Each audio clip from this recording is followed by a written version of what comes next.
लिहाजा जिन लोगों ने कुरान मजीद नहीं पढ़ा है, जो कुरान मजीद के बारे में नहीं जानते हैं और कुरान के ऊपर पूरा दावे से कहते हैं कि Quran Islam is a religion of peace, मेरी उनसे दरख्वास्त है जो मैं लगातार बार बार कह रहा हूँ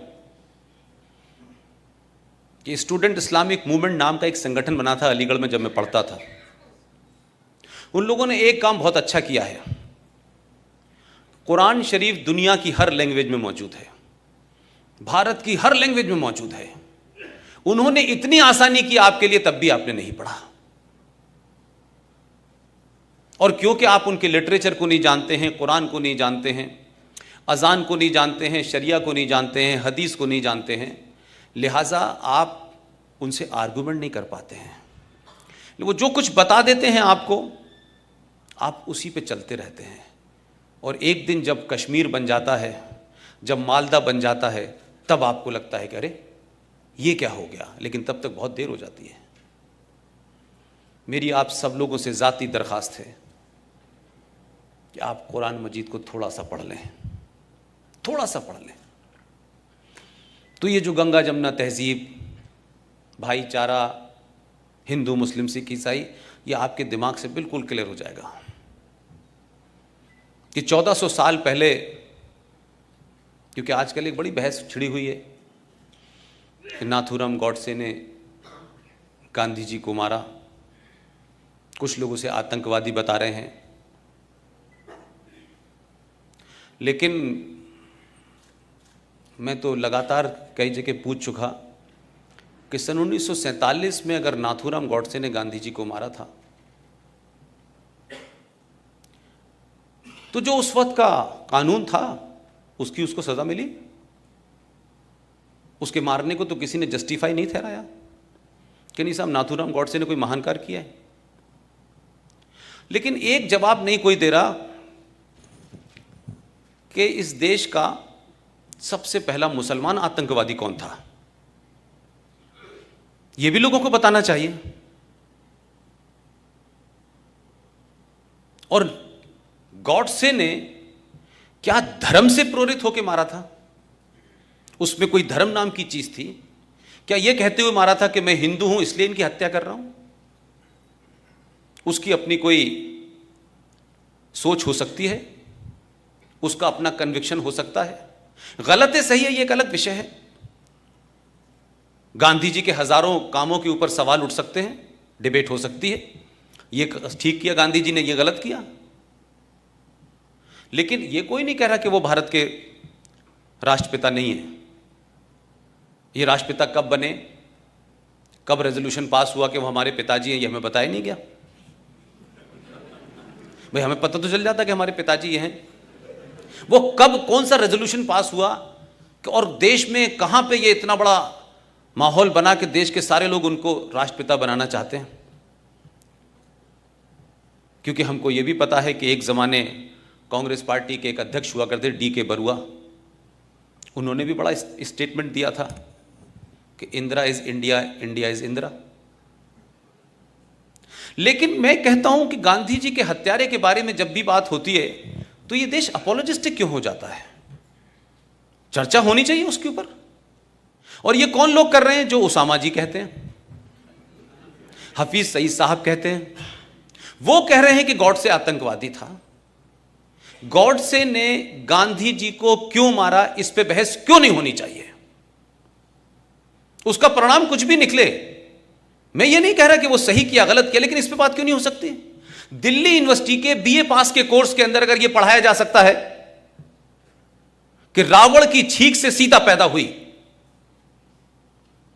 यह कोर्स में पढ़ाया जाता है दिल्ली यूनिवर्सिटी के, इस पे चर्चा हो जाने पे किसी को तकलीफ नहीं होती, इसको कहने से कोई नहीं डरता। लेकिन गांधी जी के बारे में गॉडसे ने क्यों मारा? क्या गॉडसे कोई क्रिमिनल था? गॉडसे ने उससे पहले कोई 40-50 हत्याएं की थी? क्या उसका कोई ऐसा बैकग्राउंड था?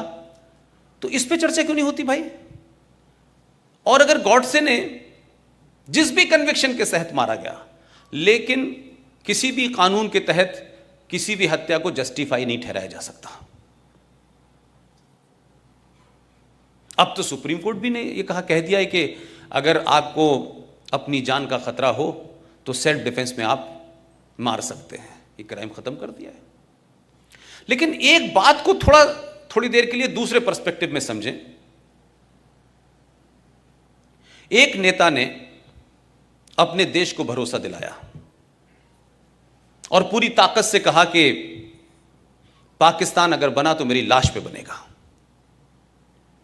मैं एक उसकी सिमिलरिटी नहीं खींचना चाहता, और उस दौर में बहुत सारे लोग थे जो गांधी जी को, उनकी क्या ताकत थी कि जब वो नोआखली के दंगों में गए तो जहां हिंदू मुसलमान लड़ रहे थे, हाथों में तलवारें थी लोगों ने हथियारों से हाथ से उनके तलवारें गिर गईं। गांधी जी के कहने से इतनी स्ट्रांग अपील थी। तो नाथूराम गॉडसे को भी लगा कि ये देश महफूज है, कम से कम ये गांधी के होते हुए नहीं होगा। आप में से किसी ने 15 अगस्त 1947 को जब इस दिल्ली में जश्न मनाया जा रहा था तो बंगाल में और पंजाब में क्या हो रहा था, ये किसी को अंदाजा है? ये क्यों नहीं देश को बताया गया? और हिंदुस्तान के कौन से डॉक्यूमेंट में लिखा है कि 15 अगस्त 1947 को भारत आजाद हुआ था? कोई डॉक्यूमेंट नहीं है सरकार के पास। नेशनल आर्काइव दिल्ली में चले जाएं, उसमें लिखा है 15 अगस्त 1947 को ट्रांसफर ऑफ पावर हुआ है। लेकिन हम गीत गा रहे हैं आजादी के। लिहाजा गांधी जी ने जो भरोसा देश को दिया, कोई तस्वीर ऐसी याद है हिंदुस्तान के किसी छोटे बड़े अखबार में कि जिस दिन 15 अगस्त को झंडा फहराया जा रहा था तो गांधी क्या कर रहे थे? गांधी थे कहां बैठे हुए थे? कोई प्रतिक्रिया है उनकी? तो ये आजादी, जिसको आप आजादी कह रहे हैं, जिसको हम सब लोग आजादी समझ रहे हैं, जिसमें 21 लाख लोगों की सरकारी रिकॉर्ड के हिसाब से मौत हुई है, सबसे ज्यादा लाशें पंजाब से की, सबसे ज्यादा उसके बाद लाशें बंगाल में हुई। गांधी के हत्यारे की चिंता है लोगों को। 21 लाख लोगों का मर्डर हुआ, 21 लाख लोग मारे गए, उनका जिम्मेदार कौन है? उसकी भी कोई जिम्मेदारी लेगा कि नहीं लेगा? वो किसके खाते में जाएंगी भाई? और क्या इस देशवासियों से पूछा था आपने कि हम एक लाइन खींच देंगे पंजाब से और एक लाइन खींच देंगे बंगाल में और ये मुल्क को हम बांट देंगे? ये किसने तय किया था? कौन कॉन्स्पिरेटर थे? क्या गांधी जी को नहीं पता? क्या गांधी जी की सहमति से नहीं हो रहा था? कि गांधी जी को नहीं पता था कि कौन कौन लोग इसमें शामिल हैं? तो गांधी जी की क्या प्रतिक्रिया थी भाई? अंबेडकर से उनका किसी बात पे विवाद हो गया तो अंबेडकर जी के पास पहुंचे और कहा कि मैं आपकी बात से सहमत नहीं हूं, और धरने पे बैठ गए। तो अंबेडकर जी के शब्द हैं, उन्होंने कहा, गांधी जी, आपकी जरूरत इस देश को है, आप अनशन मत करिए, मेरी बात ठीक है, लेकिन क्योंकि आप देश के लिए जरूरी हैं इसलिए मैं आपकी बात की वजह से अपनी बात वापस ले रहा हूं। फिर एक दूसरी घटना घटी जब सुभाष चंद्र बोस को कांग्रेस का अध्यक्ष बनाया गया, तब भी गांधी जी ने धरना दे दिया। मैं आज पूछता हूं 2019 में, गांधी जी जब जिन्ना अपनी जिद पे अड़ गया था कि पाकिस्तान को बांटेंगे, तो आप उसके सामने धरने पे क्यों नहीं बैठे थे?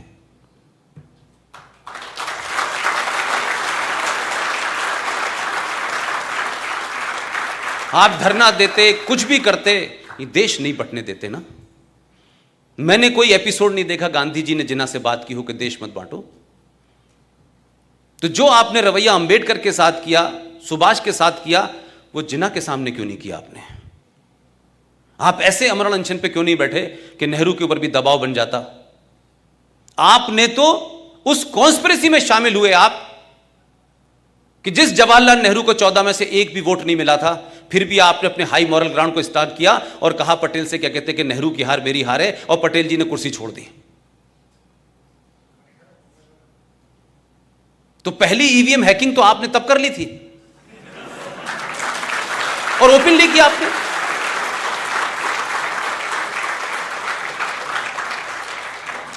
तो हम किसी आदमी को एक देवता की जगह बैठा दें और फिर उससे कहेंगे जो तुम कर रहे हो वो ठीक है, और उस पर सवाल उठाएंगे तो लोग कहेंगे देखिए साहब गांधी जी के बारे में, गांधी जी ऐसे थे। भाई गांधी जी को क्रिएट किया गया, मेरा मानना यह है, अंग्रेजों को कोई पागलपन का दौरा नहीं पड़ा था कि उनके अपना एक अंग्रेज जो कलेक्टर था, उसने कहा कि मैं कांग्रेस पार्टी की नींव रखता हूं, A.O. ह्यूम, और तुम हमें मारना और हमें यहां से भगा देना।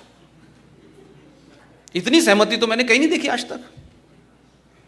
और मैं कहूं कि पूरी कांग्रेस पार्टी का चरित्र देखें अगर आप, ठीक है कि उसमें बहुत सारे लोग गए, फिर वापस निकल आए, फिर अलग अलग जगह चले गए, लेकिन कांग्रेस पार्टी का पूरा जन्म और कांग्रेस पार्टी की अप्रोच में कुछ लोगों को आप देखें कि जैसे ही इस देश में गरम दल का जैसे ही वो आगे बढ़ता था, तत्काल गांधी जी अनशन, अहिंसा, हम ये नहीं करेंगे, हम वो नहीं करेंगे। जब भी मैंने देखा कि ये ताकतें आगे बढ़ी, गांधी जी खड़े हो गए बीच में आके। और वही ग्रुप जिसे मैं चंडाल चौकड़ी कहता हूं, वही उनके साथ थी। सुभाष बाबू के मामले में गांधी जी ने अनशन किया था, वीर सावरकर के लिए अनशन किया था। तो जो लोग दिल्ली में थे और दिल्ली में सुबह सुबह लिखते थे लेटर टू डॉटर मॉर्निंग, दोपहर में भी लिखते थे, शाम में भी लिखते थे। अंग्रेज पूछता था ब्रेकफास्ट में क्या लेंगे और फिर खाने में क्या खाएंगे। ऐसी जेल अल्लाह करे पूरे देश को दे दे। और एक आदमी, हजारों लाखों लोग अंडमान से लेकर सब जगह थे, उनकी कहीं इस देश में जिक्र नहीं है। तो हम ये माने कि जो हमने नींव रखी है इस भारत की, ये एक बार ढह जाए तभी ठीक है, ये बगैर ढहे नहीं हो सकती।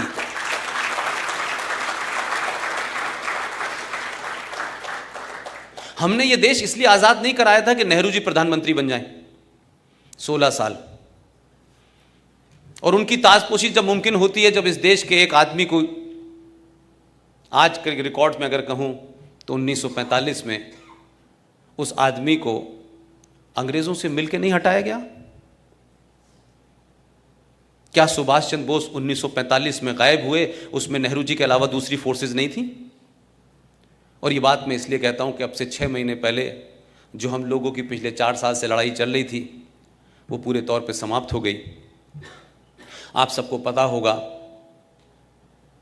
कि 6 महीने पहले हम लोगों ने सुभाष चंद्र बोस के सिलसिले से जो सिलसिला चल रहा था कि उनके सारे डॉक्यूमेंट को डीक्लासिफाई किया जाए, वो क्लासिफाई भी हुए। लेकिन बड़ी लड़ाई ये थी कि भारत का प्रधानमंत्री पहली बार आजाद भारत में 15 अगस्त के अलावा 21 अक्टूबर को जब सुभाष चंद्र बोस ने यूनाइटेड भारत में आज़ादी की घोषणा की थी, उस वक्त मेरा ख्याल है कि दुनिया के 11 देशों ने उसको मान्यता दी थी। ये डर कांग्रेस के लोगों को लगा कि हम तो ट्रांसफर ऑफ पावर में बैठे हैं कि हमारा नंबर आने वाला है, ये बीच में कहां से आ जाएगा।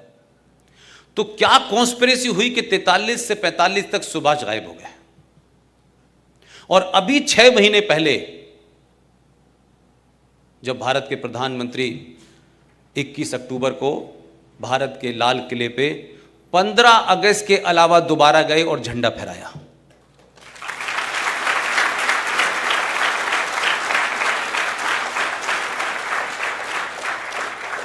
नरेटिव को बदलने में समय लगेगा। अगर यह भारत आज बन रहा होता तो आपकी लड़ाई बहुत मुश्किल नहीं होती।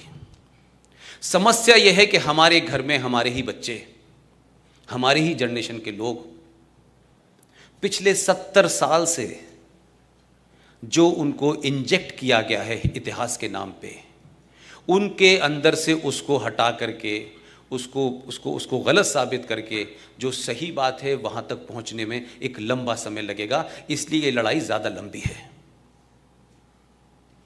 इसलिए गांधी जी का नाम लेते ही कुछ लोग चिल्लाने लगते हैं।